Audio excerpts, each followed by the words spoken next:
First of all, I would like to introduce Turk Telekom a little bit. Turk Telekom is the fifth largest company in EU, and it has fixed mobile and TV, along with subsidiaries like big fiber optic company ranging from East Europe to all the way to the Middle East, like a digital Silkway, and subsidiaries like R&D subsidiaries of system integrators, R&D companies in here as well as in Silicon Valley, and several gaming and education companies. A big telco company.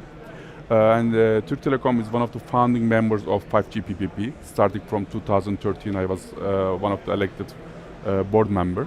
And we are actively spearheading 5G in Turkey as well as abroad. We not only we support R&D efforts, but also we are trying to be part of the trials that's coming in 2018. And our strategy is evolving around 5G and along with our business plans. We are part of MCORD, ONOS platforms. We are in the board seat. We are supporting that effort tremendously. We have a subsidiary company, R&D company called Nestia, who is in Silicon Valley actively contributing to this platform. Open initiatives are always tried by telcos as well as the enterprise companies for a long time, but we see a huge trend in terms of breaking up the core of the telco, which was pretty much like a great wall. Actually, this started with 4G, WiMAX era. So everyone was trying to omit the vendor lock-in problem, and they would like to get best of the breed type of combinations. Didn't quite work so far. Of course, in 4G we are a little bit flexible in terms of the IP based infrastructure and APIs. However, this cost reductions and so many things that vendors are playing are not really permitting IoTs as much as we thought. But open source movement will increase this granularity further up. Not only we think as a vendor, we think as a community right now. So everyone can contribute, and someone just wrap it up and then bring it to the telco usage.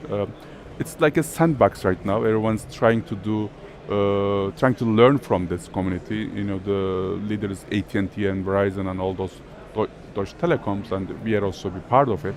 We'll see. That worked well in data centers as a Linux foundation, and that was also high availability products data centers. It worked. And telco is the same, and I'm sure it will work as well. And we will be using more open source, as we did Android in the client side, that will push from both ends to the core.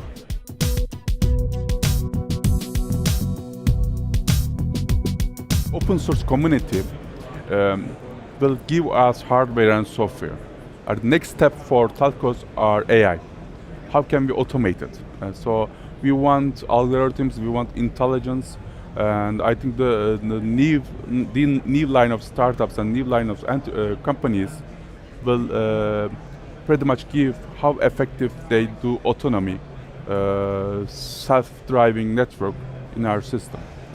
I think we have to see math and software combined together.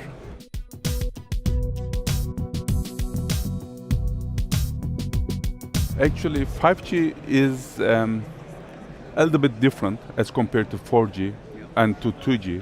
There was a huge European dominance.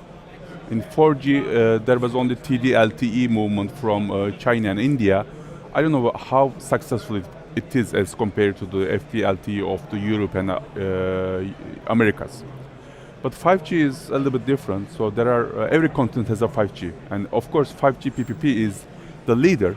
But there's a 5G China, 5G Korea, 5G Brazil, there's a 5G Turkey as well, and everyone wants to be part of it. So we will see a win-win community. We should see a win-win community not only for us, for also the internet companies that's using the telco infrastructure. Because 5G is not a communication company, it's a B2B and B2C aspect. So we need to engage with third parties, and those are opportunity for us to be in the health vertical, education vertical, and so many other verticals. Turk Telekom, for example, is investing in startups in health vertical. They acquire company in education vertical. So we need to a little bit maneuver ourselves from pure data transport company to a little bit more rich and service provider, as we will see slicing in our core network. We have to have that shift go through and change our DNAs as well.